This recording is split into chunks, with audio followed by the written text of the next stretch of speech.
اعوذ باللہ من الشیطان اللعین الرجیم بسم اللہ الرحمن الرحیم یا من ذکر و شرف للذاکرین الحمد للہ رب العالمین والصلاة والسلام علی اشرف الانبیاء والمرسلین سید العرب والعجم جسمہ مقدس معطر مقدم نور الہدی مصباح الظلم شفیع الامم صاحب الجود والکرم مولانا ابی القاسم حبیب علیہ طیبین طاہرین المعصومین المظلومین وشفیع المذنبین اما بعد فقد قال اللہ سبحانہ وتعالی فی القرآن الکریم بسم اللہ الرحمن الرحیم وما تشاءون الا ان یشاء اللہ. صلوات پڑھیں محمد.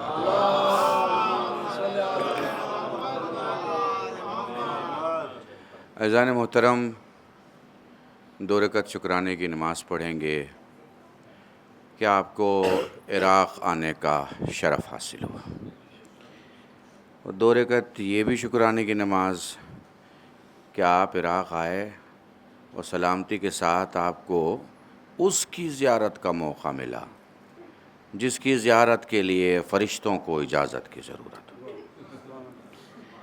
اور پھر ایک باپ کے دروازے سے بیٹے کے شہر تک کا سفر، ایک ایک قدم پہ ایک ایک حج کا ثواب کماتے ہوئے آپ یہاں تک پہنچ گئے. خدا کی قسم، خدا کی قسم، زمین سے آسمان کی طرف جانا آسان ہے، مگر کہیں سے کربلا آنا اتنا آسان نہیں ہے. چونکہ زمین سے آسمان کی طرف جانے کے لیے پیسے کی ضرورت ہے، کربلا آنے کے لیے طہارت کی ضرورت ہے. یقین جانیے گا. اچھا، اب 3 قسم کے آنے والے ہیں. ایک وہ جو پچھلے سفر میں اپنی اگلی بکنگ امام حسین سے کرا چکے کہ میرے مولا بلانا ہے آپ کو. یہ وہ آنے والے ہیں جو بہت آرام سے بیٹھے ہیں اپنے گھر میں، اور ان کو پتہ ہے کہ کسی دن فون آئے گا اور ان کا جانا ہو جائے.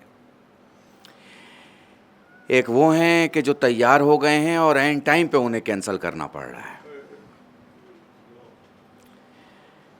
اور ایک وہ ہیں جنہیں پتہ ہی نہیں کہ ان کا جانا ہوگا یا نہیں ہوگا.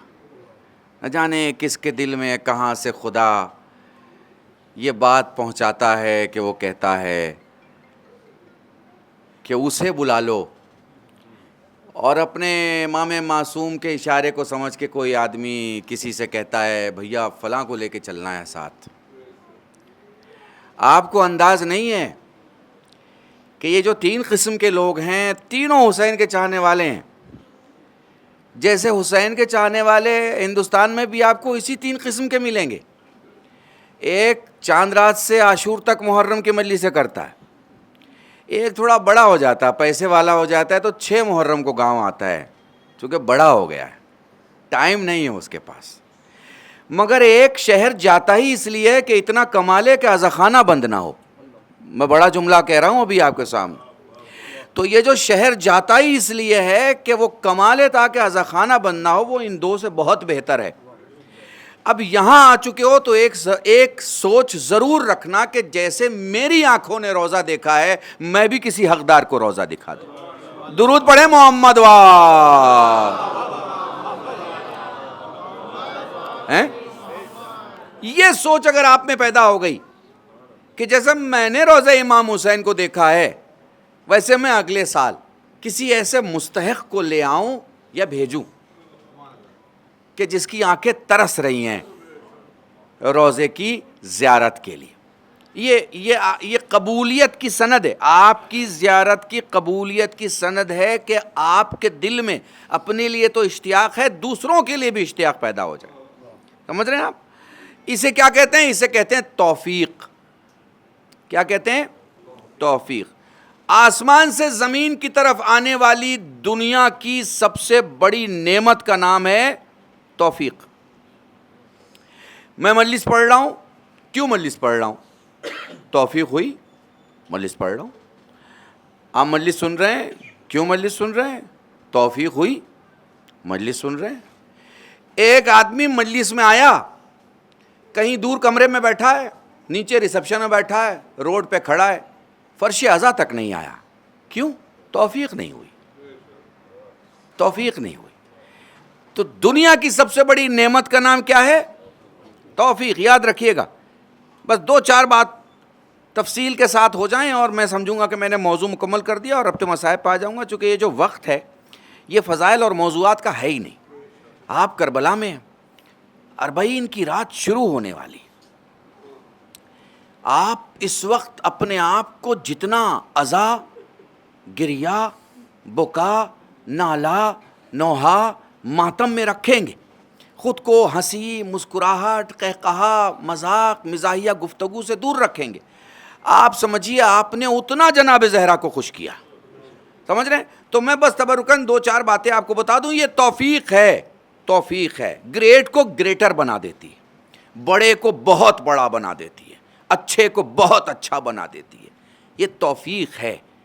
آپ پہ آ گئی تو آپ نے نیکیوں کے کام شروع کر دیے، یہ توفیق ہے۔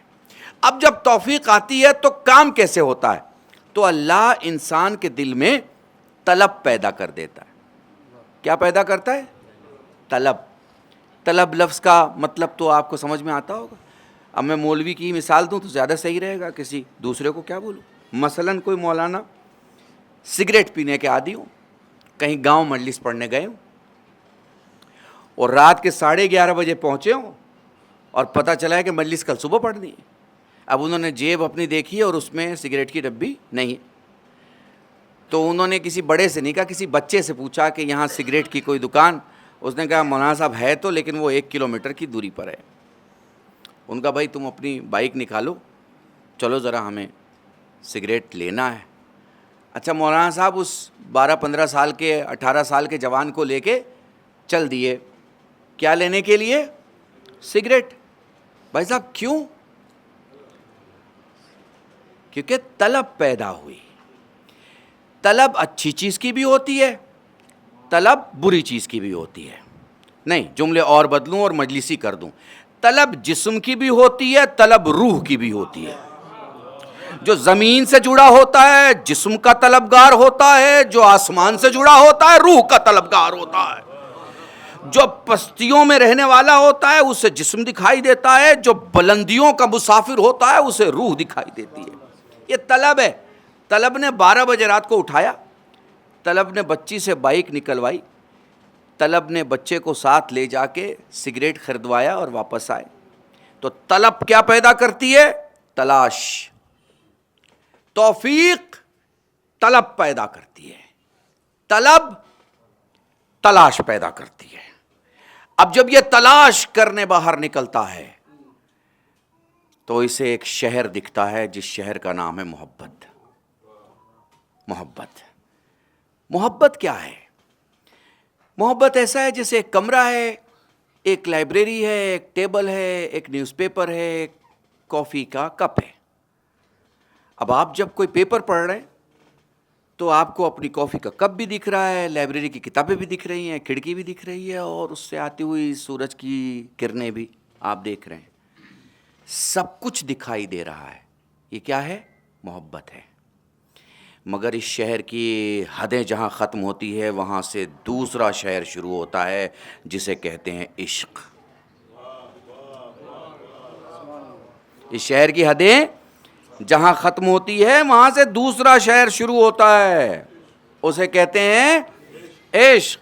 اب محبت اور عشق میں کیا فرق ہے؟ محبت میں سب کچھ دکھائی دیتا ہے۔ اب آپ سوال کریں گے کہ پھر عشق میں؟ تو پہلے سنیے، میں نے آپ کو کمرے سے اٹھایا اور سورج کے پاس پہنچا دیا اور آپ سے پوچھا بتائیے کیا دکھائی دے رہا ہے؟ تو اب آپ کو نہ پیپر دکھائی دے گا، نہ لائبریری دکھائی دے گی، نہ بک دکھائی دے گی، نہ کافی دکھائی دے گا، نہ ٹیبل دکھائی دے گا۔ کیا دکھائی دے گا؟ صرف سورج، صرف سورج۔ آپ کو واپس لاتا ہوں اور پھر آپ سے پوچھتا ہوں بتائیے کیا دکھائی دے رہا ہے؟ آپ کہیں گے کہ سب کچھ دکھائی دے رہا ہے۔ اور بلندی پہ گئے تو کیا دکھا؟ وہی جس کے سامنے تھے۔ تو سب کچھ دکھائی دے وہ محبت ہوتی ہے، اور بس خدا دکھائی دے وہ عشق ہوتا ہے۔ وہ عشق ہوتا ہے حضور، عشق۔ اور سنیں، آپ جس شہر میں ہیں، جس شہر میں، یہ شہر عشق ہے، یہ شہر عشق ہے۔ آپ جس سفر میں آئے ہیں وہ سفر عشق ہے. یہ کیوں کہا جاتا ہے؟ ایسے ہی نہیں کہا جاتا. یہ ایسے ہی کسی نے محبت میں آ کے نام نہیں رکھ دیا. جیسے لکھنؤ، کانپور، جونپور میں کوئی شاعر اٹھا صبح کوئی غزل لکھ دی یا مرثیہ لکھ دیا، کلام لکھ دیا. ایسے نہیں ہے. عشق ہے. عشق یہ بندوں کے لیے استعمال ہوتا ہے، حالانکہ نہ بندے میں طاقت ہے کہ عشق کر سکے، نہ کوئی بندہ عشق کر سکتا ہے. یہ تو بس حسین ہے جو خدا سے عشق کرتا ہے. آئے آئے آئے آئے آئے. اچھا میں دلیل دے دوں بھائی، تاکہ بات بھی مکمل ہو جائے اور مصائب پہ آ جاؤ. یہ جو دنیا کی محبتیں ہیں نا ابو ذر، جو دنیا کی محبتیں، پوچھئے نئے شادی جس کی ہوئی ہو، بھائی کیسی محبت ہے آپ کی؟ وہ کہیں گے صاحب دنیا کی سب سے اچھی محبت ہماری ہے. ہمارا جوڑا علاقے کا سب سے اچھا جوڑا ہے، ہمارے شہر کا سب سے، اسٹیٹ کا سب سے اچھا جوڑا ہے، قوم کا سب سے اچھا جوڑا ہے. اب بچہ اللہ دے دیتا ہے 2-3 سال کے بعد. اب پوچھئے ان سے، یہ بتائیے بچے کی محبت زیادہ ہے یا آپ کی محبت؟ تو ان کا اماں چھوڑیے، کہاں ہماری محبت اور کہاں اولاد کی محبت. یعنی اولاد کے سامنے ان کو اپنی محبت زیرو لگ رہی ہے. ابھی تک جو ماننے کو تیار نہیں تھے کہ ان کی محبت نمبر 3 اور نمبر 4 پہ ہے، ان کی کوشش ہی یہ تھی کہ وہ نمبر 1 پہ بنے رہیں. جب ہم نے ان کی اولاد کو ان کے سامنے رکھا تو ان کا نہیں مولانا، یہ جو اولاد کی محبت ہے اس کے تو ذرے کے برابر بھی ہماری محبتیں نہیں ہیں. جو ہماری محبت ہے اس کا کوئی لینا دینا، سروکار، تمثیل، مثال اس محبت سے نہیں ہو سکتی جو اولاد کی محبت ہم نے اپنے دل میں محسوس کی ہے. اب سمجھ رہے ہیں؟ اب میں ان سے کہوں کہ یہ اولاد کسی دنیا کی محبت پہ قربان کر سکتے ہو تو کہیں گے نہیں، محبتوں کو قربان کر دیں گے اولاد پہ. اولاد کو قربان نہیں کریں گے محبت پہ. بات سمجھ میں آ رہی ہے نا؟ محبتوں کو قربان کر دیا جائے گا اولاد پہ، اولاد کو قربان نہیں کریں گے. اب سوچے جب باپ حسین جیسا ہو اور بیٹا علی اکبر جیسا ہو، مگر پھر عشق بھی خدا کا ہو، تو پھر حسین کے پاؤں نہیں کانپتے اکبر کی قربانی دینے میں. یہ ہے عشق. عشق کے شہر میں ہو، عشق کے شہر میں. یہاں ہنسی مذاق میں اپنا ٹائم نہ خراب کیا کرو، اس لیے کہ یہاں دیکھنے والی آنکھوں کی گواہیاں کبھی رد نہیں ہوتی. بہت بڑا جملہ کہہ رہا ہوں، اتنا بڑا جملہ 20 سال تک یاد رکھو گے تو 20 سال تک گناہوں سے بچے رہو گے. یہاں موجود لوگوں کی گواہیاں اللہ کی بارگاہ میں رد نہیں ہوتی. اور یاد رکھو، گواہیاں اگر مضبوطی سے گناہ کے لیے کھڑی ہو جائیں تو وہ گناہ معاف نہیں ہوتا، وہ گناہ معاف نہیں ہوتا. اس لیے جب یہاں کھڑے ہو تو یہ مت سوچا کرو تمہیں صرف حسین دیکھ رہے ہیں.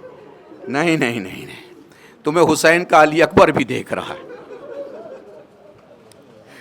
تمہیں صرف حسین کا علی اکبر بھی نہیں دیکھ رہا، تمہیں حسین کا قاسم بھی دیکھ رہا. جو کم سن بچے ہیں، جو بچیاں ہیں، تمہیں سکینہ بھی دیکھ رہی ہیں، تمہیں یہ ذوات مقدسہ دیکھ رہے ہیں. اس لیے جب باہر نکلو تو اس بات کا خیال رکھو، یہاں گھومنے نہیں آئے ہو. اللہ تمہیں پیسے دے، گھومنے دبئی چلے جانا، جرمن چلے جانا، لندن چلے جانا. بازاروں میں جاؤ تو بس اتنا دھیان رہے، اتنا دھیان رہے، کفن لینے کی جلدی کرو، مصلی لو، خاک شفا لو، تسبیح لو، لوگوں کو جو اخروی سوغات دے سکتے ہو وہ لو. بازار میں اس لیے نہ جاؤ کہ تمہارے پاس پیسے ہیں، بازاروں سے گزرتے وقت تمہیں خیال آنا چاہیے انہی راستوں سے اہل بیت کو گزارا.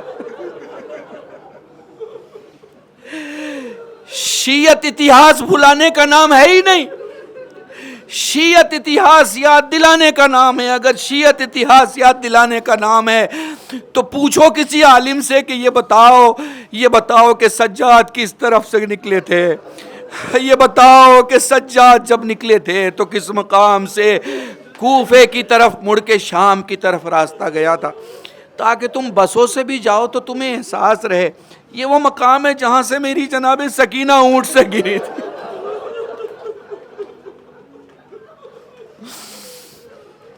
جزاکم اللہ. خدا تمہیں کوئی غم نہ دے سوائے غم سید الشہداء کے.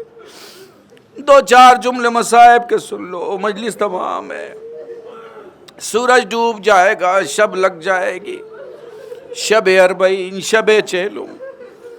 تم چیلم منا کے چلے جاؤ گے مگر وہ بہن چیلم نہ منا سکی.